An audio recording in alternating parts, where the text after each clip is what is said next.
Öncelikle hepinize merhaba arkadaşlar. Bugün sizlerle birlikte kağıttan değişik bir jet uçak yapacağız. Çok da uçmasa da birazcık hızlı uçuyor hatta baya. Şimdi yapımına başlayalım.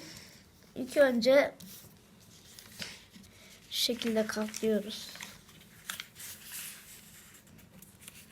Şu ucu kıvrılmış. Şöyle yapıyoruz.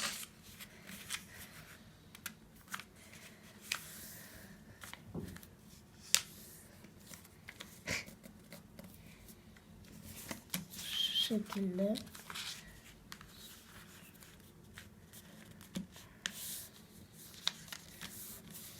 Diğer tarafı da aynı işlem.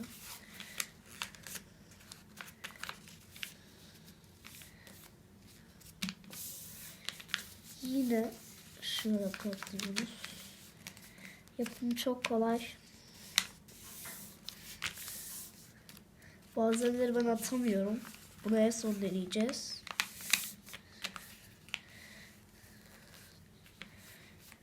O yüzden birkaç deneme yaptım. Şuradan arkadaşlar tutayım. Tam şuraya kadar.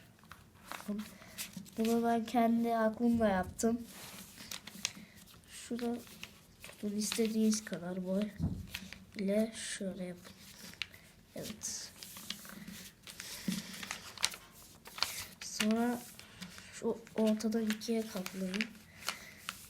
Burada birazcık kalınlaşıyor. Kalınlaştığı için zor yapabilirsiniz. Tam şurayı şu çizgiye doğru.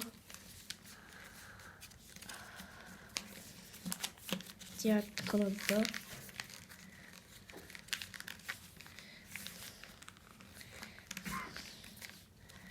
Çok zor yapmak ya. Şimdi arkadaşlar uçağımız oldu.